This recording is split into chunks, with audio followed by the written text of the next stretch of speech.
Hi, everyone. Welcome to Kiki and Kibbitz. It's Mary, and I'm here with this week's edition of 90 Days in 900 Seconds, The Other Way, Season 5, Episode 4, Mad About What You Said.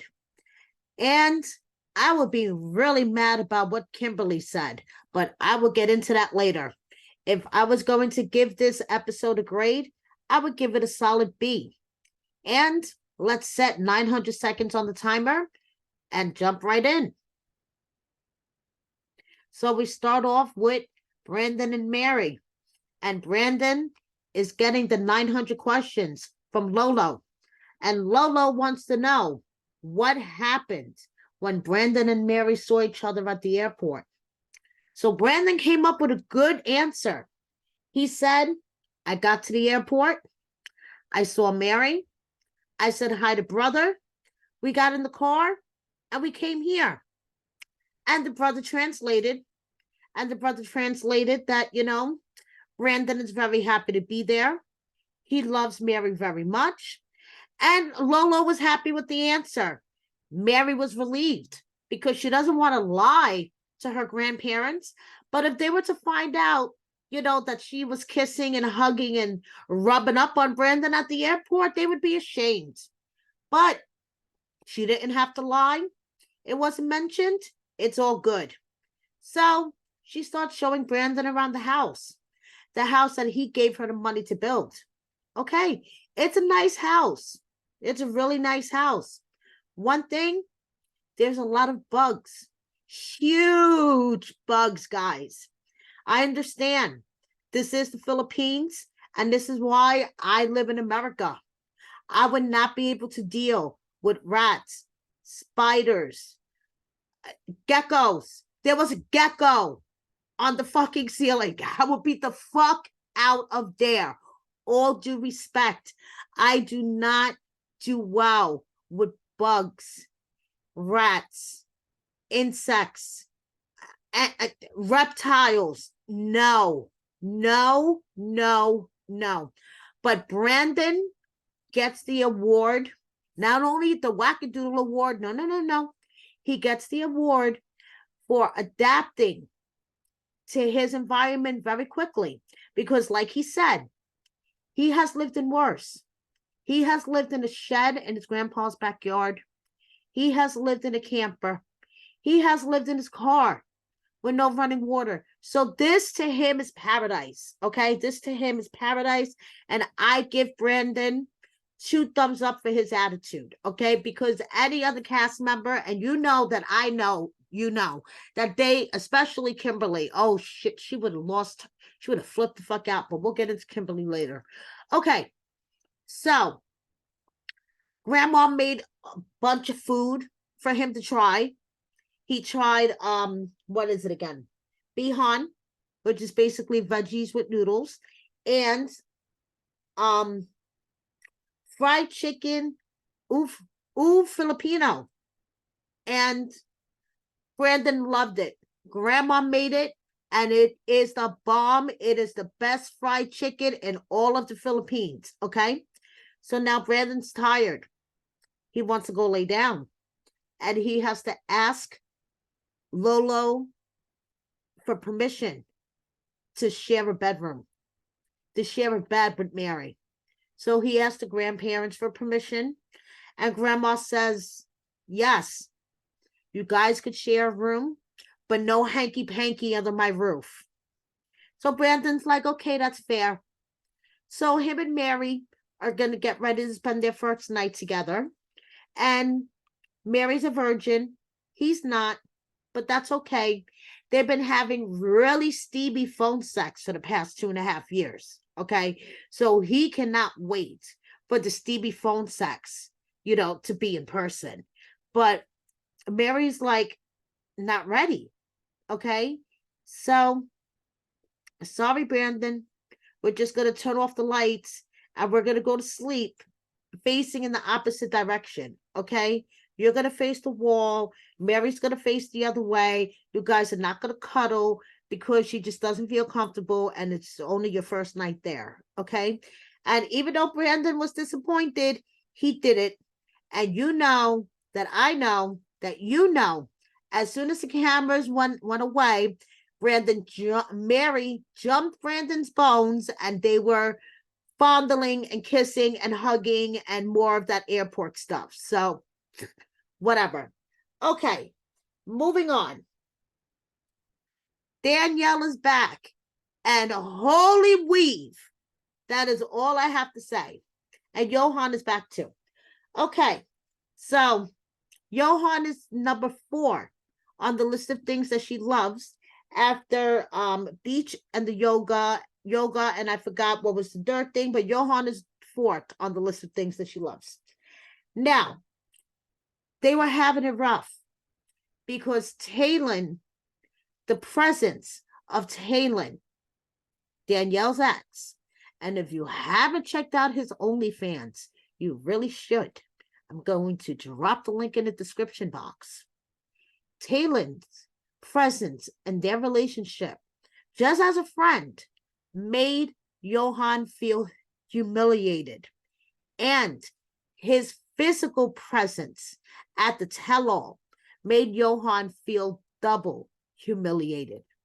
So he decided to retaliate and humiliate Danielle by saying that he didn't want to have anything to do with her anymore at the tell-all.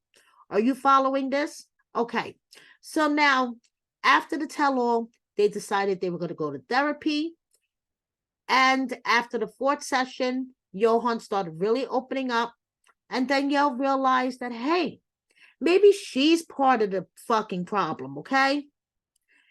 By throwing her independence in Johan's face every 5 seconds is not helping this relationship.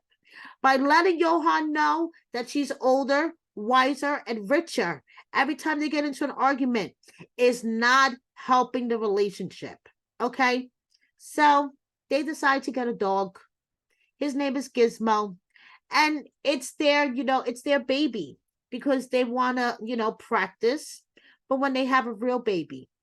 Okay. So Danielle's friends are coming to see her. Lizette and Sandra. These are the skanky panky friends. Okay. These are the friends that were warning her when she was in New York that Johan could be a possible skanky panky. Okay. They arrive in DR and they're like, wow, she is glowing. She looks happy. I know they were thinking holy weave because holy weave. But Danielle's happy. They get there. They have a gift for Gizmo. They're like, wow, Johan is a ginormous man. He has a beautiful smile. He's so engaging. He seems so friendly. Everybody sits down to this big traditional Dominican meal. And the friends start questioning Johan. Because, remember how Johan had the butcher shop? Well, the butcher shop is no longer because apparently the landlord needed the space for an office and he just took it back.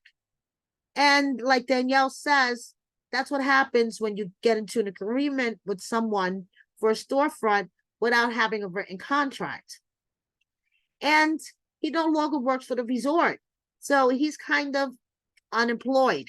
And the financial responsibility falls all on Danielle. So her friends wants to know, does Johan have any dreams of his own? Oh, yes. He wants to, start his own gym. And this way, him and Danielle could do some sort of partnership. Danielle could do her yoga on one side, and Johan could do his gym and his personal training on the other side. Great. But Johan has great ideas, but he doesn't know how to bring them, get them started. It always falls on Danielle. So let's see how this turns out. But I'm going to say it again. Holy weave. Moving on. Kirsten and Julio. Whatever way you want to say his name. Kirsten. All I have to say is sigh. So Kirsten is being brought to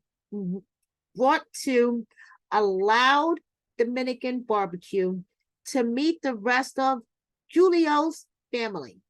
Now, I can imagine how uncomfortable Kirsten must feel because just the night before, Julio's mother was sobbing at the table the first night she met her. Now, Julio is going about this whole situation wrong, okay? He has been dating Kirsten, I'm sorry, for a year. And this is the first time that anyone in his family, more importantly, his mother, is hearing about how serious his relationship is when he's announcing that he is moving to another fucking country.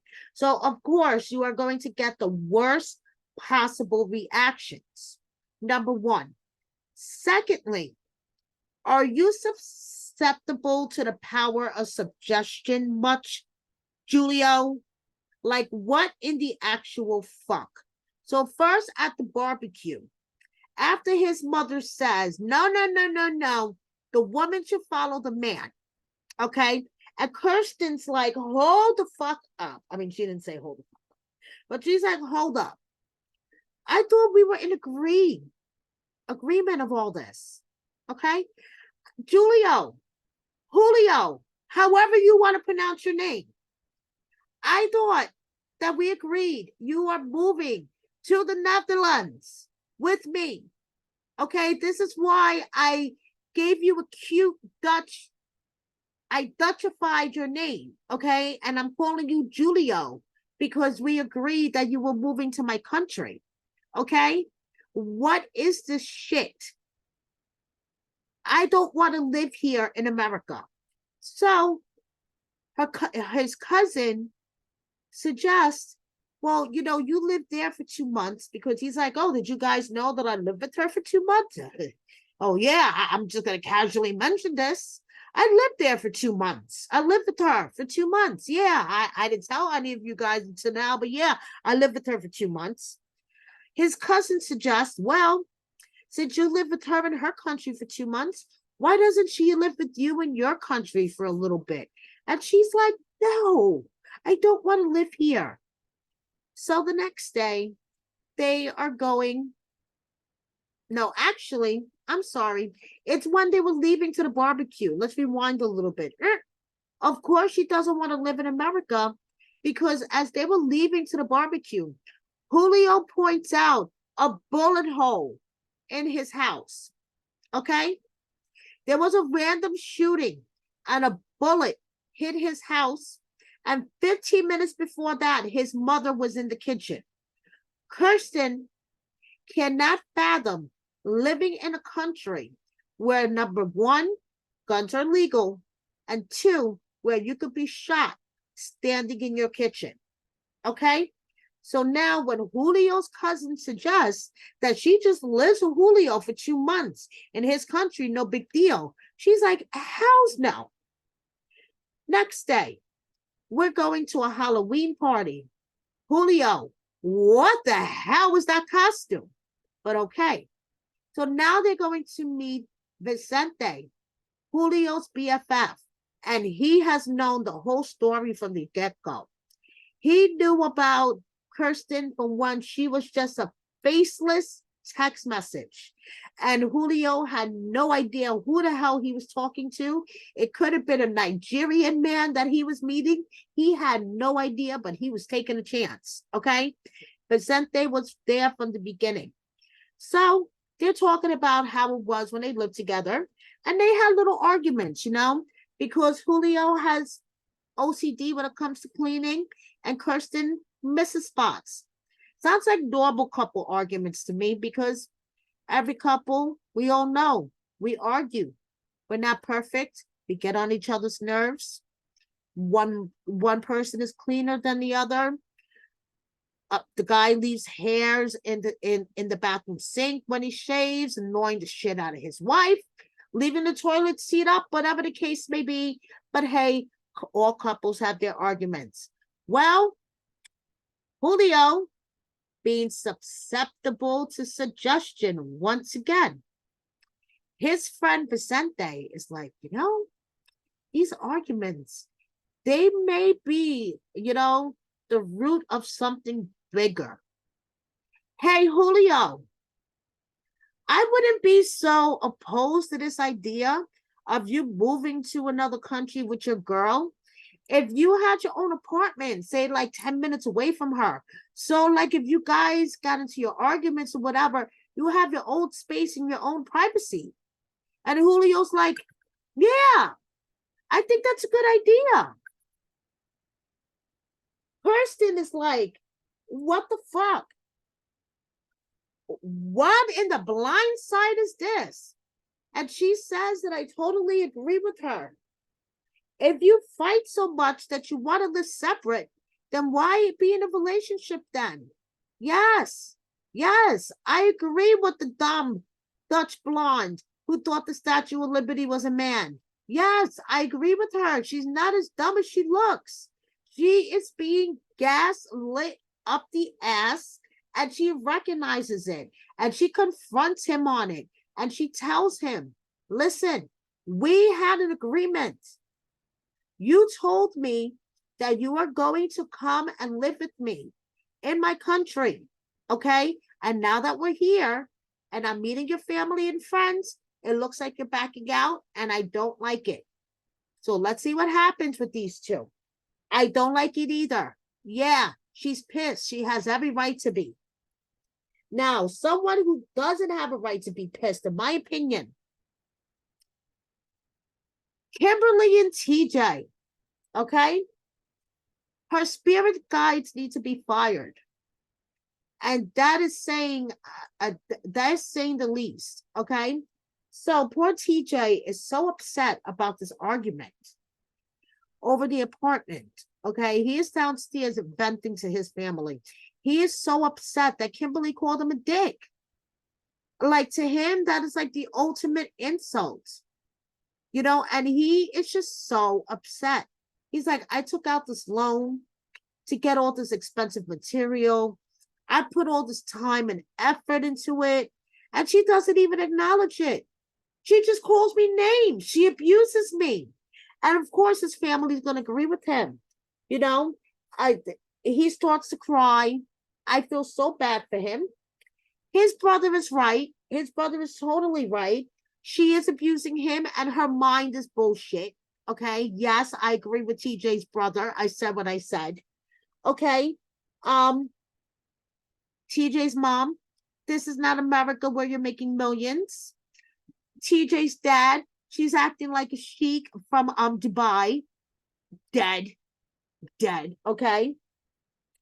And she's upstairs crying herself, going, I feel like it's all about him now, and it's not about us. No, you made it all about you. Okay? Like, please. So now the next scene, the morning after,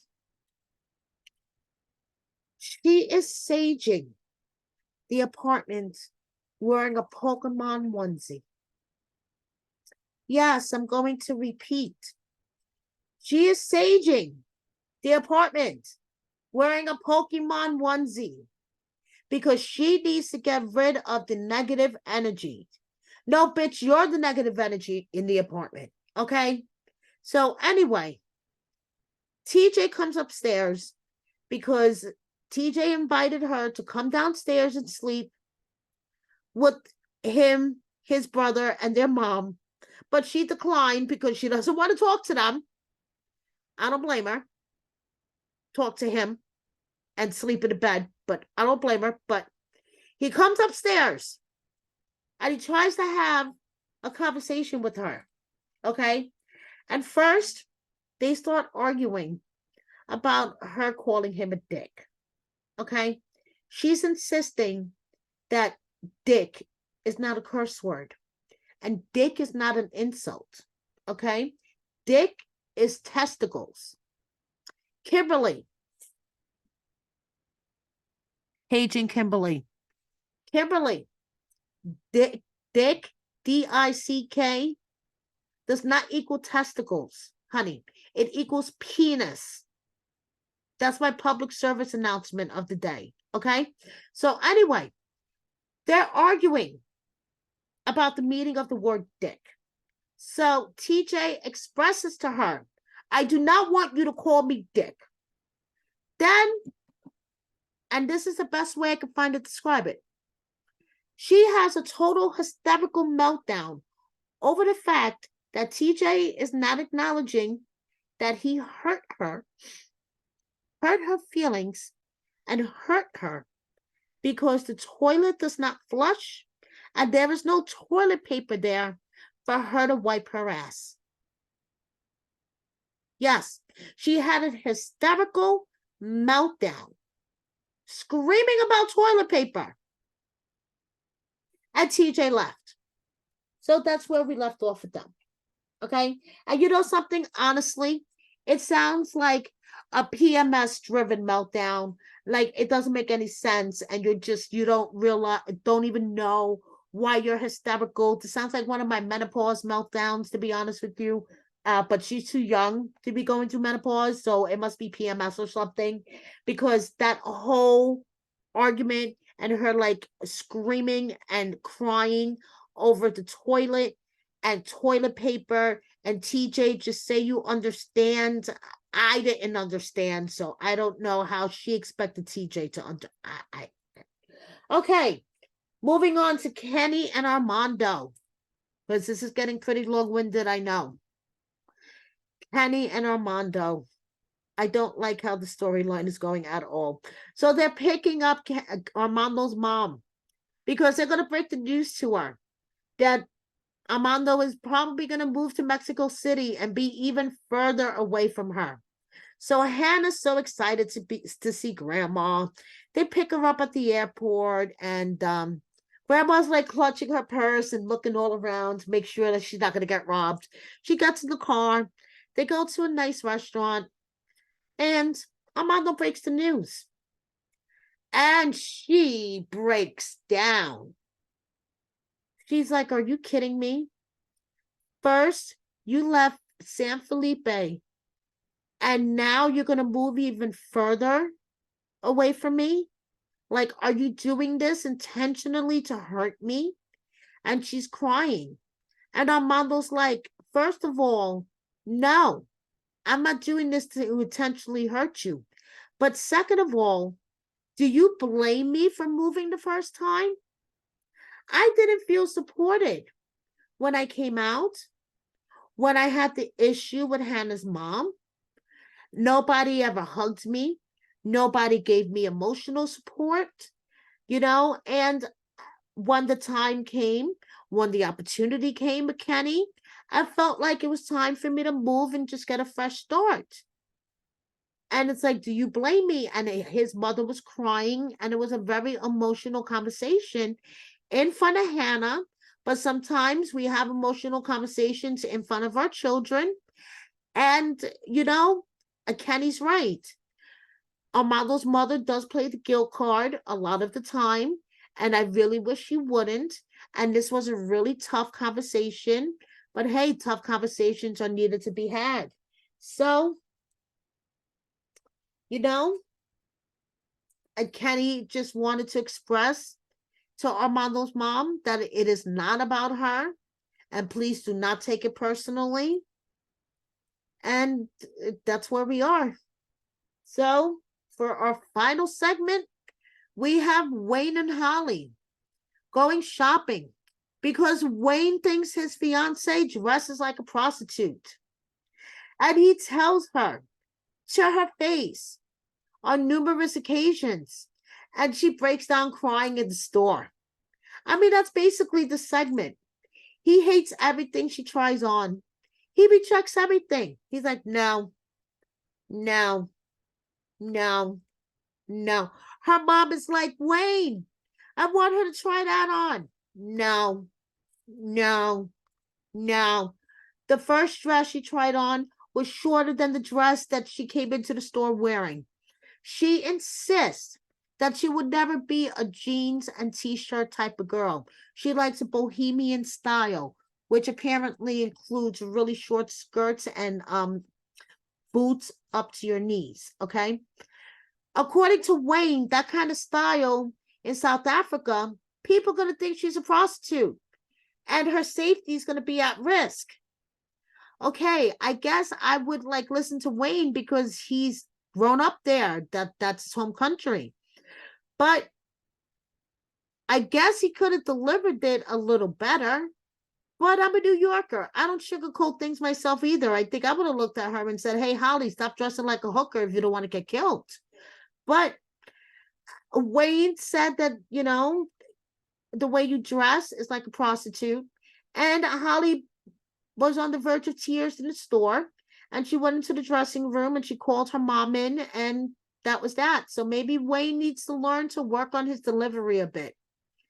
Just saying. So that's basically it for this week's episode. Please subscribe if you don't already. Hit the like button, hit the notification bell, and share my video with a friend or 10. Thank you so much and see you next time. Bye.